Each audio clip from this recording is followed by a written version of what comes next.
Is it okay if I touch you here? Yeah. Yes, you can touch me there. Bonjour, ici Marion Olité de Binge. Je vous accueille en direct du tournage de la saison 2 de Sex Education. Oh, I wish my mum was a sex guru. So, why don't you start by telling me your earliest memory of your scrotum? Trust me, you don't. No, I love you so bad. This is a new frontier, my sexually repressed friend. Our chance to finally move up the social food chain. Love you so bad. I'm worried about you, man. Everybody's either thinking about shagging, about to shag, or actually shagging. The first few times I came in for Sex Education was for Lily. I actually saw Tanya waiting outside. I remember walking out and being like, genuinely, I went, that's Lily. That's Lily. She's gonna be Lily. J'étais un gros fan de la série, je l'ai mangé en une journée et tout. Et j'ai su qu'ils cherchaient des gens, j'étais là, il faut que je le fasse. And then got an email saying, can you come in tomorrow? But look at these sides for a different character called Amy, spelt my way. The rest is history. Quand je l'ai appris, ça a été fou. J'étais à Saint-Lazare, j'avais pas assez de thunes pour me payer un ticket de train et mon agent m'a appelé en me disant que j'avais Sex Education. J'ai réussi à avoir le train, j'ai fraudé. Je rêvais complètement, je réalisais pas encore. I think Jackson's coming into his own a lot more, not being told what he is and not being told what to do. It has been exciting to be back in her shoes. She's really having an inner exploration and a discovery of who and what she might like. Lily is much less on the train of trying to just have sex. She's more focused on other things. Similarly, Amy, obviously, at the end of the last season, had given up the Untouchables and all of her fake friends. And so her and Maeve's friendship grows a lot in this series because they're free to show that they are friends and to just enjoy each other's company without all of that weird politics going on. Mon personnage, c'est un jeune Français qui est envoyé par ses parents pour étudier en Angleterre, qui va faire tourner quelques têtes et qui va remuer pas mal. The Wye Valley is great. There's a really good section with me and a new character played by an actress called Janvier, and we had a bridge scene, and it was so beautiful. That library is my favourite. It's just beautiful in there. It's just really nice seeing all the little details and stuff that people probably aren't going to see. Do you have yourself some memory about a library when you were a teenager? Just being shouted at a lot, I think. This is bad, I used to steal books from the library. Don't do that. I used to steal books from the library because I wasn't allowed to be in there because I got kicked out for speaking too loud, but I still wanted to read.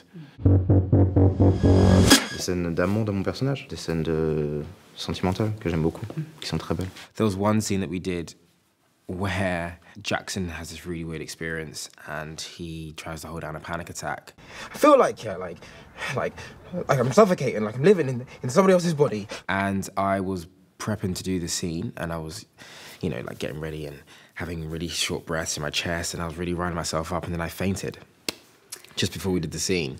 So that was a bit challenging. I think anything to do with Adam and his dad is always really cool, and I'm proud of all those scenes in season 1. I feel like I really left them out there for people to see and didn't hold anything back.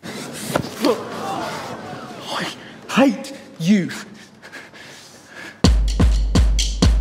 This one, yeah. The old sheepskin coat I love, because it's tough on the outside and soft on the inside, which is what Adam's like.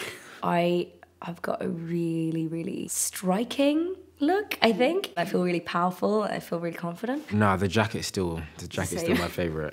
But I have different clothes and stuff, but nothing's really come close to that. But don't you know I'm out of my mind, so give me a sign.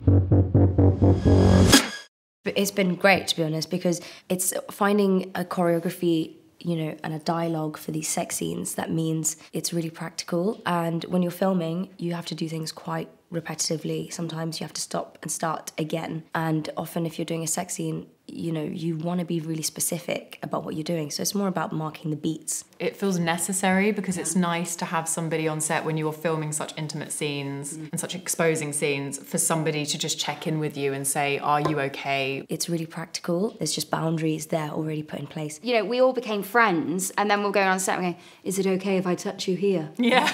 Yes, you can touch me there. And it's going to be choreographed. They're not going, all right, you two crack on, go on, figure it out yourselves. If you're missing a beat, they can come in and just, you know, clarify that for you and help you feel safe on set. It also means that you end up doing the scene as the character, not as you. So you're not exposing any real sounds or rhythms, any of your own stuff that you'd watch back and feel really vulnerable. Everyone's really cool. I love everyone. I love John Jennings, the producer. John Jennings is my BFF. Probably Shooty, who plays Eric. I spend a lot of time with him. I've been spending a lot of time with Tanya, so hope she doesn't mind if I call her my BFF. I didn't even realise when I was reading the script, but learned after watching the final product and how it showed that everyone has a different ideal of masculinity and how impressionable young boys are. There are things that we just didn't know. Like, I don't think any of us knew what vaginismus was, as an example. The education system is not good, really, in this country when it comes to approaching sex. Well, my experience of it anyway. That lack a father figure or a role model is really damning, I think, for a lot of boys, and it's just really sad. To have a TV show that like talks so openly about this stuff, because when we were 16, I feel like it was just so much more shrouded in shame, especially as girls, especially your storyline as well. Amy's storyline in season 1, I felt like that was an example of when we were younger, girls just kind of felt like sex wasn't for us and it was for boys. And yeah, we're your fantasy. Woohoo. Yeah, you're amazing. We love it. And it's like you're having the worst time ever. I don't know what I want. No one's ever asked me that before. Steve says his thing is girls properly enjoying sex. He says he can tell I'm being fake. Well, are you? Yeah, I'm always fake. There were teen shows that had sex scenes in and all that stuff, but they were always quite glamorized. Like, it was 100% always sexy and hot. And I just love the fact that Sex Education shows that things can be awkward, and especially when you're just starting to have sex. It's just an honest portrayal of fucking, which is messy and silly and hilarious. It's hilarious. Yeah. Sorry I said fucking. Okay. Thank you very much. That was so Lily.